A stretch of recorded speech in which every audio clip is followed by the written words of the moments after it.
Hello, and welcome to the Arizona Civics Podcast. In this podcast, we will share our journey of sustaining Arizona's interest in reforms to civics by collaborating with civic educators in our state and nationwide. This important work is being spearheaded by the Center for American Civics at Arizona State University. I'm Liz Evans, Civic Education Program Director at ASU, and your host for this podcast. I will interview teachers, content experts, and civic education leaders throughout our episodes, providing valuable insights and perspectives. We hope you enjoy joining us on this journey to make Arizona a national civics model.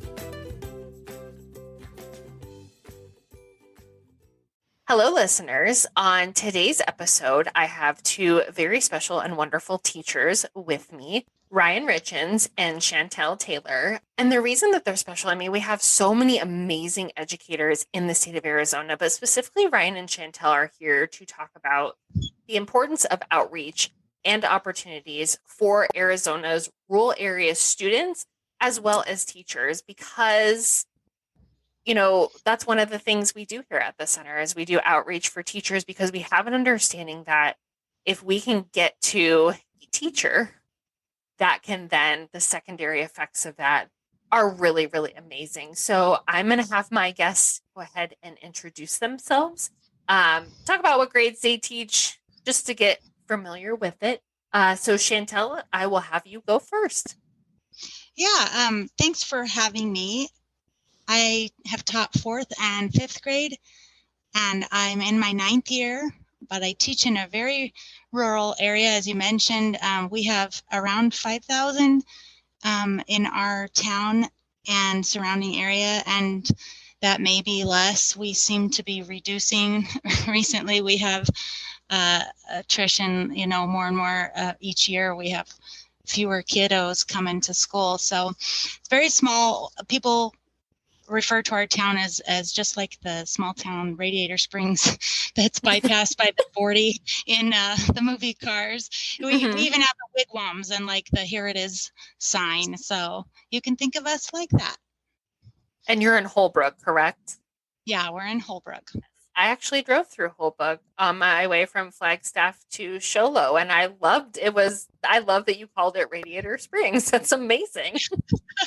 Yeah, it is the drive-through town for sure. We even do the, how they all got excited about customers driving through. That's how we feel.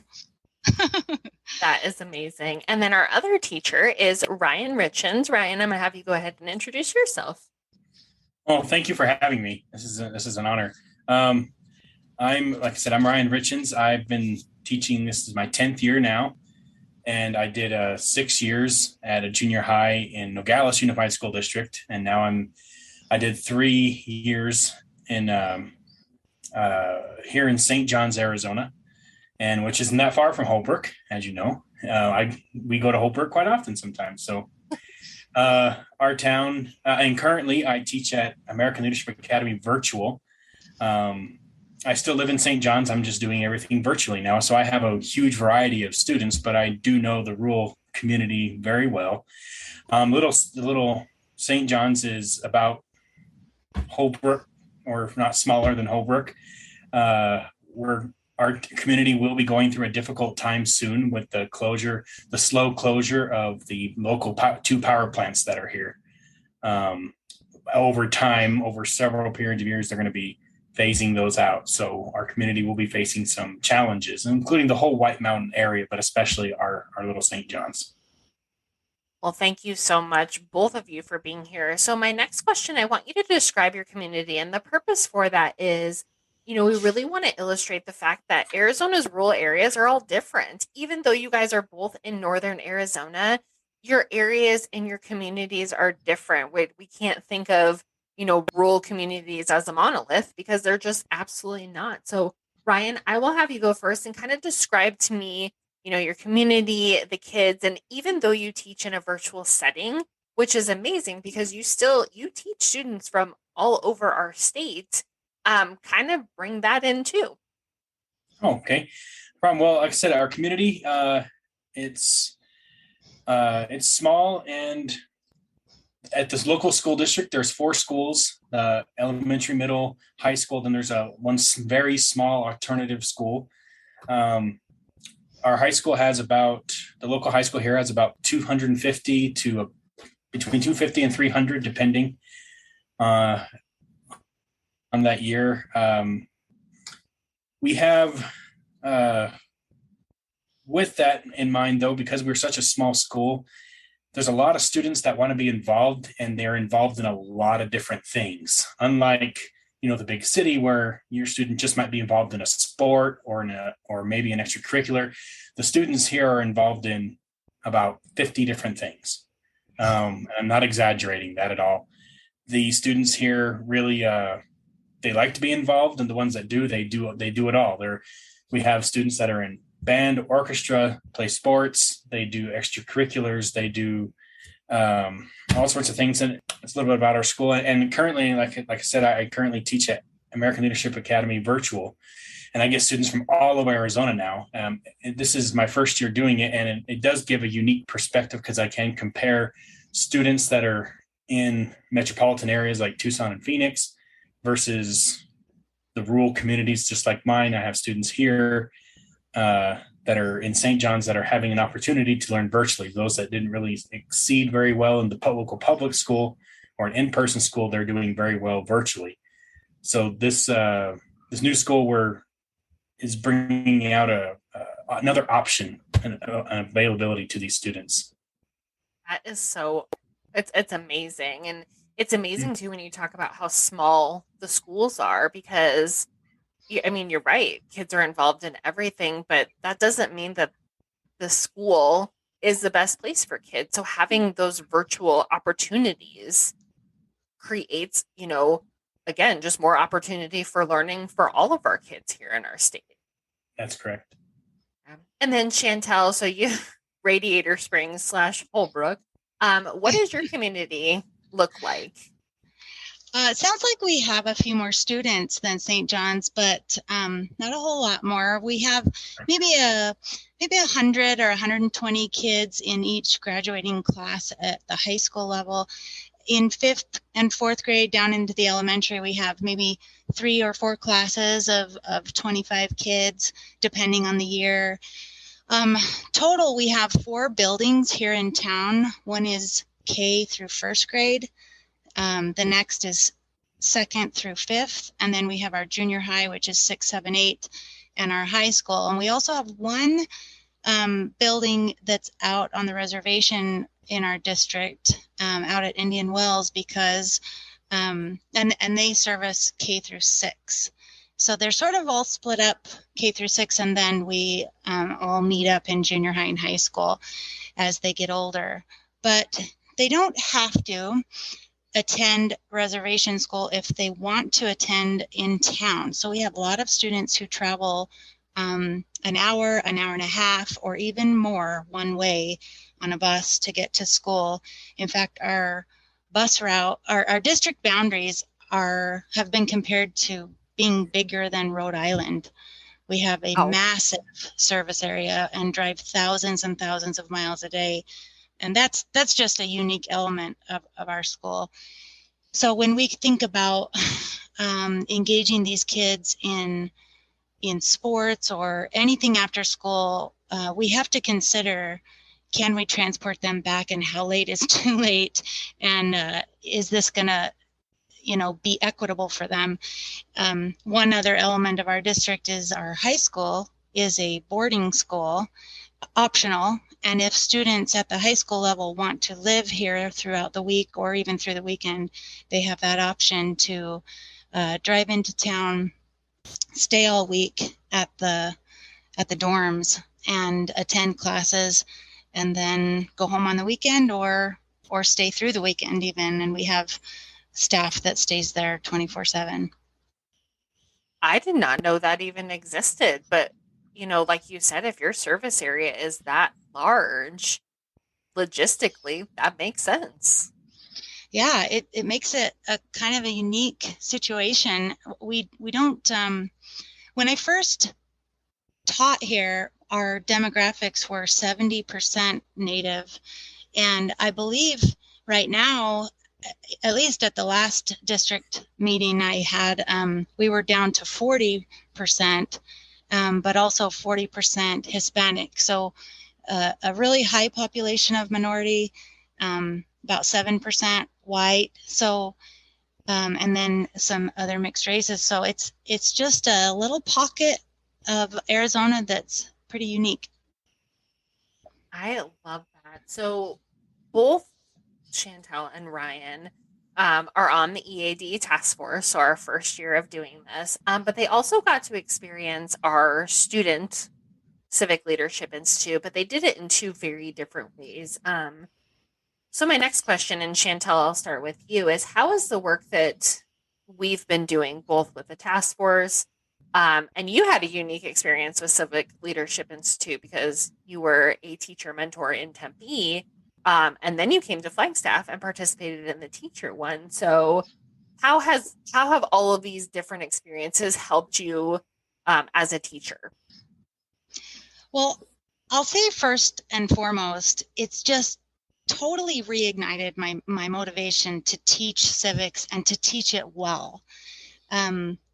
It can become overwhelming with the mandated, testing, and you just get sort of narrow-minded sometimes. And I love civics, I love social studies, but it was sort of going by the wayside for me. And I've just been totally reinvigorated, and I want to teach it and love it well. But I will also mention the EAD roadmap was just fantastic. If for those of you who don't know what it just is a framework that doesn't reference standards, but it ties in so nicely.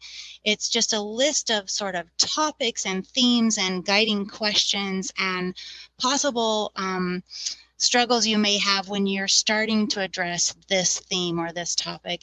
And it just gave me such a great reference to help me plan, to go deeper and teach from multiple perspectives. I also just loved collaborating with teachers, gaining insight from them, this shared energy of this love of what we're doing. I was able to get resources and have access to experts, which was really helpful. Down at ASU and at the one in Flag, we were surrounded by expert teachers who walked us through very difficult primary resources like the Federalist Papers and Supreme Court cases, and just helped me see how those kinds of difficult texts can be implemented well within a classroom, even down in 5th grade, as I listened to them and watched them model how to engage in civil discourse and possible controversial issues and enlist this critical thinking with high schoolers. I could see how it would work with 10-year-olds as well. And I think that was my favorite thing, was just watching these experts go through this text with me and with students and show us how to do it. So Chantelle got to experience, so she was in Tempe. So we had a student event where it was residential, students were on campus. And Chantelle was there as a teacher mentor. So she got to experience it as a teacher. But then she also came up to Flagstaff and experienced the same event as a student, which was kind of, again, a unique thing for us. We thought, hey, this year we'll try it. We'll kind of see what teachers say. And teachers loved it. And it was such for me, when you say it reignited you, Chantelle, like I left Flagstaff, driving through northern Arizona to our family cabin in Cholo. And I flew there. I was so happy and so excited because it was so fun to, again, be around like-minded people who love civics and love teaching and just really want to do the best job that they can. Yeah, that was powerful.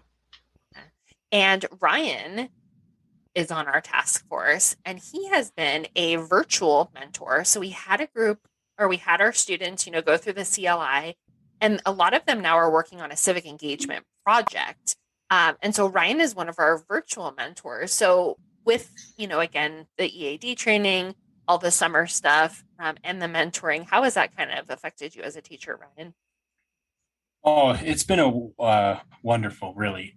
We were able to have, right when we started this, right in February, we were able to have some resources that I was able to pull and incorporate into my class. So I taught USAZ history for the junior class, and I had three of those classes. And with that, I was able to incorporate a ton of the primary source documents that we had discussed as a task force and have access to those just by simply sharing some websites and just some teacher tools that we discussed. I applied those in my classroom, and the kids loved it. What it really helped out was it helped them critically think.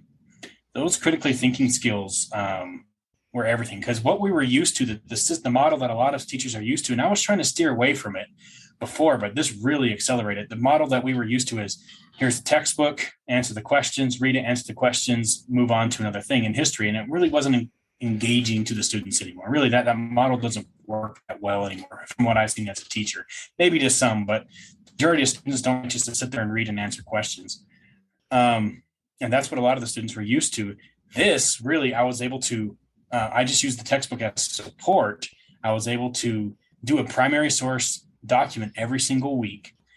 And with that, I was able to formulate some questions that really helped students think critically and to form their own opinions. So that way they think as individuals and not just borrow my opinion as a teacher or borrow whoever opinion is out there. They were actually able to say, here's the primary source. They based all their opinions on their facts, and then they were able to restate them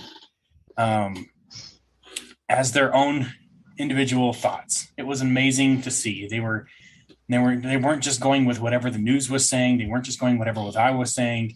They had their facts, and their opinions were all based off of those facts, all because of this wonderful access to primary source documents and questions that we discussed, our DBQ questions that we discussed.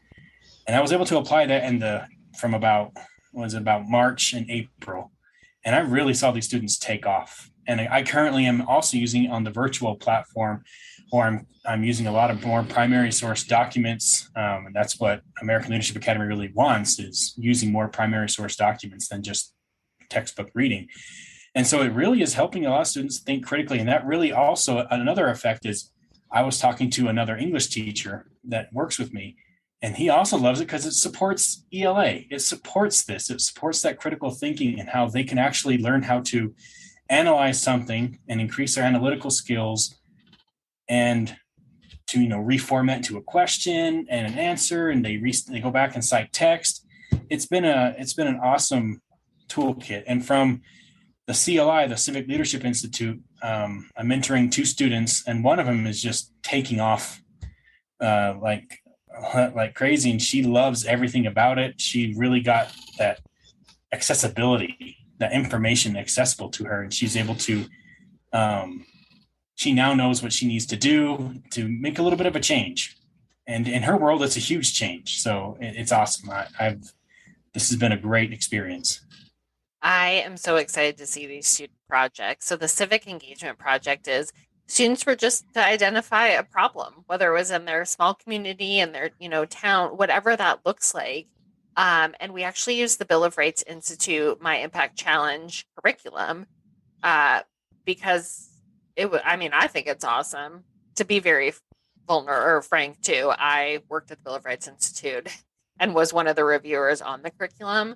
But that's why I used it, because it helps guide students. And instead of, if they're mad about something that's happening in the government, instead of taking to social media and just venting, they actually have the ability to say, here's what I don't like, and here's how I want that to change. And I am so excited to see these final projects, because there are some students that have, like you said, Ryan, just grabbed this and taken off it. I'm also glad you mentioned English, and I will say this till I'm blue in the face, but civics belongs everywhere, not just in the social studies. It belongs in English, math, science, arts, music. Civics is everywhere. And I think that is, anytime subjects can support each other, it benefits kids. And really, I think that's so great. So, we've kind of talked a little bit about accessibility, and Ryan, I'll start with you on this, but why is it important, whether it's in a virtual setting or programs that, kids can come to and stay on campuses, why is ensuring accessibility so important for our rural area students? Oh, it's absolutely essential that they need to have that information so they can steer away from the biased opinions that are getting from social media, from the mainstream media, and they can analyze, not only steer away from the bias, but they can look at it and be like, oh, that is a biased opinion. They need that information accessible to them so that way they know how to distinguish fact from opinion, how to distinguish bias from what has actually happened. And with the access, like I said, to all these primary source documents that we've been going over, the kids have just been like, oh, okay, well, here's the document. I can form my opinion. And it's just, I can do this, and they can influence their local, especially in a small town, everybody knows everybody, and everybody knows everybody's business. And they can, but it still lets them be involved, lets them how to grasp information, lets them get involved in their local communities where they will make a difference in a small rural community.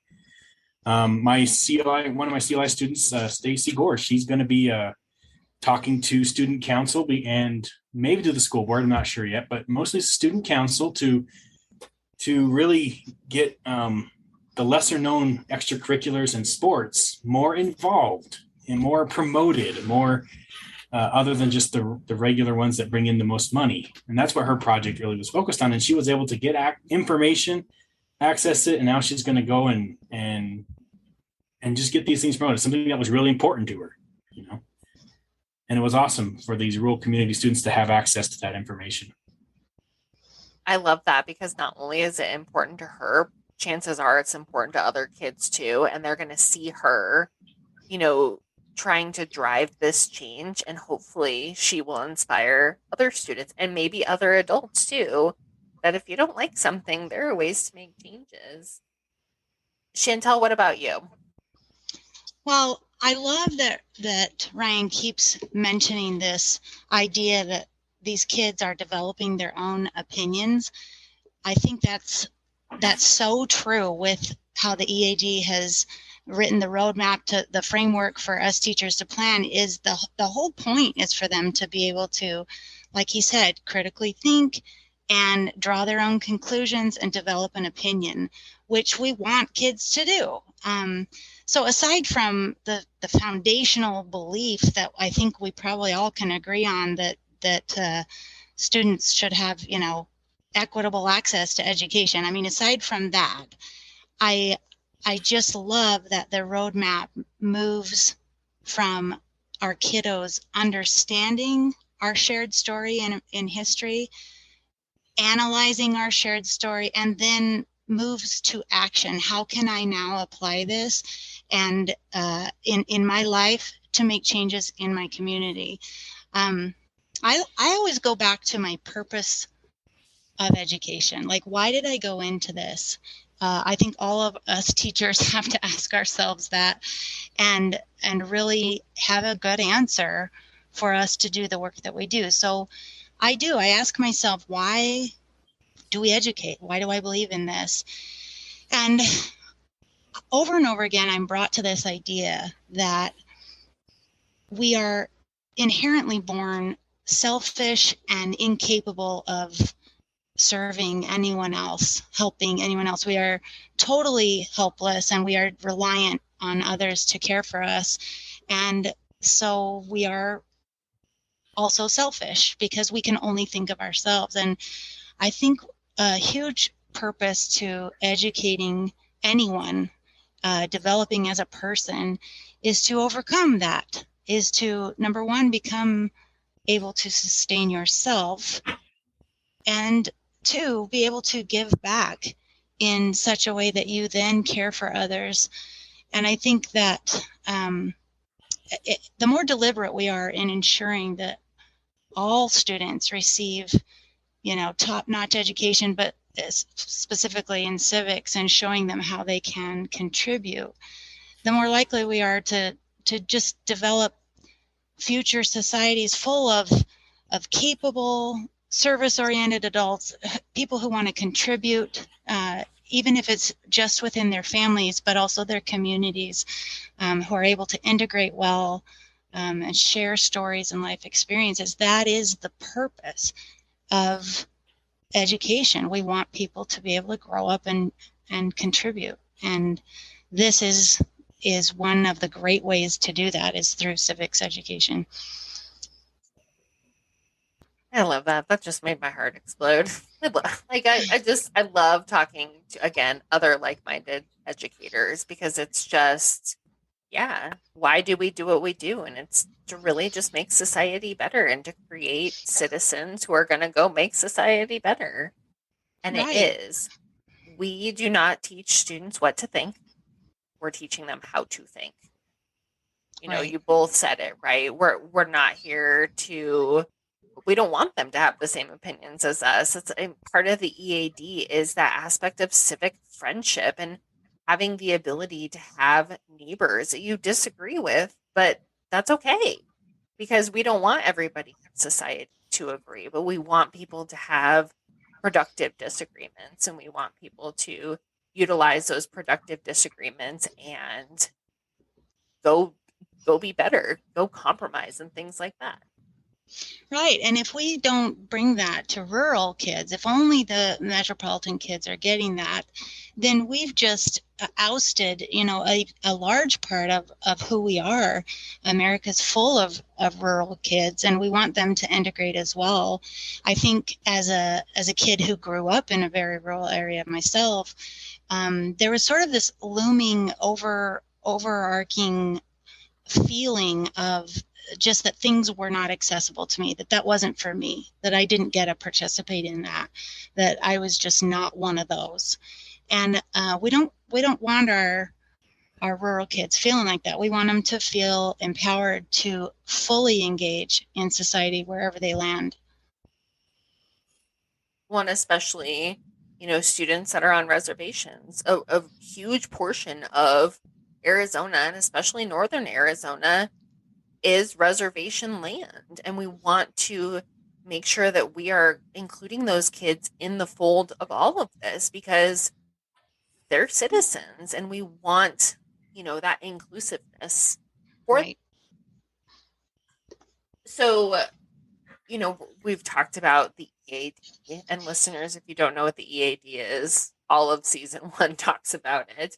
But really my next question is a concrete example of how working with the EAD and our center, the Center for Political Thought and Leadership, has either impacted your school year, or a student in particular. And Chantelle, I'm going to go ahead and start with you on this one. I'm just so glad you asked this, because this is where my smile comes on my face, because I get to tell you a story. And this isn't theoretical. These aren't great ideas. It's like, this happened and this mattered to this kid. And so I just wanted to share a concrete example about a specific student who participated in the ASU's Civics Leadership Institute, which, again, Liz mentioned I was a mentor for. As a teacher, I was mostly helping them understand the text and think and analyze as the professors presented, and then they were developing opinions. I just helped them understand and work through what they were thinking. So I got to talk a lot with the kids. So this kid collaborated with other bright young people who brought ideas. He taught in ways he had never considered before. I mean, that first of all was really enlightening to this really rural kid. And when he got back, he said to me, when I got back home and I saw people, especially the kids who are considered like the cool kids, that's the way he said it, the cool kids, he goes, I saw them differently. And instead of having anxiety about what kind of shoes they were wearing, for example, I just wondered if they knew what I learned, and if I wondered if I could even talk to them about civics and government and the Supreme Court.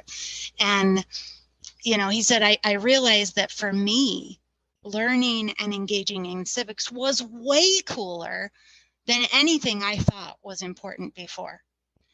And it gave this kid a sense of self. it gave this kid a sense of shared ownership of our democratic experiences, and opportunities. It gave him power in a sense that he could rise above, these petty, you might call them, but or less important social problems that he was facing, and just go, wait a minute, there's more important stuff. And he was so empowered and so emboldened that he went and got trained on his own and ran the local primary elections here in our town for the whole day. He spent 12 hours at the polls and counting ballots and doing the whole thing and advocating for people to come register and vote. And he mentioned to me after that, he says, for me, government used to be so surreal, like it was untouchable, like it wasn't for me, kind of like I was sharing that I felt. But he said, I get it. They're just people. They're just people trying to affect change. And I see a place for me in that somewhere. And I just thought, man, that's the real success right there. That is amazing. I just love that story. Like, I'm trying to hold back tears. It makes me so happy to know that he went and got trained and was like, I'm going to help with the primaries. Like, voting is such a thing. And that, I have not heard that story before, so it caught me a little off guard and I'm a little emotional. But again, that's why we do what we do, right? Like, we want to empower those kids. Oh. Yeah, it was so neat. Yeah. Oh, and Brian, what about you? Well, I'll tell you one thing. I saw some spark in several students. I have several in mind that I can think of. I can name them, but I don't know if they want to be named. There was 3 of them that just came to mind as Chantelle was telling the story. They had a similar experience in the fact that they finally figured out that they, in fact, can contribute to their local communities, that they are free thinkers. Toward the end of the school year, we were analyzing some primary source documents from John Locke, Montesquieu, some Abigail Adams. We were doing several of those. And as the questions were being asked, I got some questions right off from the EAD roadmap. I got some questions right off from some of the resources that we were sharing in the shared drive that we had. These students were able to finally figure out and put together that, wow, I actually have a say in government. I can actually make an impact. And one of them said, next year, I'm going to be a senior and I'm going to be able to vote because I'm going to be 18. And he was so excited. He actually marked in his calendar that the days until he can register to vote. He was so excited. And I had another student that was just at awe whenever she read the works of John Locke and Montesquieu and just said how impactful their writings have been on me. Like, it just a light came on, and she read those things over and over, and she actually wrote a huge paper on it. And she did an amazing job, and she was so excited to share it. She actually even went above and beyond. It was one of those students that went above and beyond and did a PowerPoint on it and shared it with the whole class. And she was but to her, she learned so much just from analyzing those primary source documents that we've been studying. I can see a complete passion for civics and for history. But where before, at the beginning of the year, I remember she even told me, I don't like history, I don't like civics, it's the most boring subject ever. And to see that, to go from a huge change, I think she says, one day I'm going to run for office. I'm going to fix stuff in our town. I'm going to fix stuff in our state. She was going all off on it. And I was so excited for her just to see just how impactful some of these stuff that we have been sharing and doing, just to see it in practice. And if it just inspired a few kids, those kids will inspire others. And anyway, that was the greatest thing, that they were free thinkers and they knew that they had their opinion. They knew that they knew that they were right in what they were doing because they had all their opinions supported with facts. It was an amazing thing. I love when kids say, I don't like history, I don't like government. And then they come into class and realize it's actually in everything that you do. And it's not a sit and get, right? Like, we're not going to just sit here and talk about how the government works. We're going to, how you can get involved. And that is, I think, what grabs kids and gets them excited as they realize that they have more power in their communities, in the state, than they thought originally had thought that they had. I think that dislike for history and social studies in general was derived because of past teachers that have just she's not from here, she's from another community, and she said all they would do is stick her in front of a book and read it word for word. The teacher said copy the book word for word, answer the questions. Oh, that breaks my heart. So of course that would be boring and not fun to a kid. And so go from that to, wow, look at these primary source documents. Look at what these writings of people, look at, she became so grateful that we live in a place that she can actually think and have an opinion and express it and she was realizing when she was comparing it to, ancient world history and how throughout all of history, there hasn't been that opportunity until now. So recently it clicked in her mind, and it was awesome to see. That is amazing. Well, are there any final thoughts that you want to share before we close out this podcast? It has been, truly a pleasure just to work with you since January. I can't believe it's been 8 months. This has gone really quickly. But is there anything else you want to make sure that people understand about rural communities, their students, their teachers, and accessibility in civics? And Ryan, I'll start with you. Well, I really like what Chantelle said. The rural community kids want to say, they really do. They need to feel included because they make up a huge portion of this country and a huge portion of this state. And I think that if we keep this up, if we keep up this civic engagement, we keep up the passion, and we impassionate teachers so that way they can also share their passion for civics, it will influence kids in rural communities and metropolitan areas to get people involved and have more of a say. That way we see these people participating in our democracy and get them to be analytical thinkers. And just keep it up. I think this is an amazing work that we're doing. Chantelle?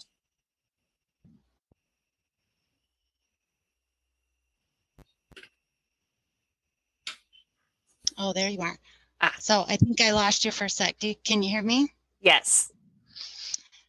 Well, my final thoughts they kind of bring me to this podcast that I had been listening to a couple weeks ago on parenting, and just the idea that this guy who was running the podcast said, the greatest gift you can give to your children is to investigate and understand and possibly forgive your story of your past. So it wasn't spend time with them, which you might think. It was, hey, look back in your past to any things that you think that you might be misunderstanding or misinterpreting, and really get a firm grasp on where you came from and who you are. That's the greatest gift you can give your kids. Well, if we look at it through that lens, I think that there is a need for some healing, some understanding of our democratic system. There's a need for practice in civil discourse and friendly, seeking to understand one another in the midst of disagreement, right? Look at it through that lens of, I think it is so critically important that we seek to understand our past. World events, American events especially, where there's just a lot of misunderstanding. People don't share a story. They only know their own. And I think going forward and teaching civics well, including all perspectives, is to promote healing and to promote understanding of our shared history, to give us just a hopeful outlook on how we can participate moving forward. Some behavior we're seeing don't know, and we are jumping to conclusions. I say we because, I'm in there too. I'm sure I'm not perfect either, but the more we seek understanding, teach understanding, and try to dive into sharing a story, at least hearing the other side, we can heal and we can move forward productively and want to participate with some hope that we've learned, we've learned from our past, and we can move forward with some great knowledge. That is the perfect way to end this podcast. Ryan, Chantelle, thank you for what you do for students, but thank you for being on our podcast and helping us really spotlight the importance of our amazing rural communities here in the state of Arizona. Thank you so much for having us. This was wonderful. It has been a remarkable experience. Thank you.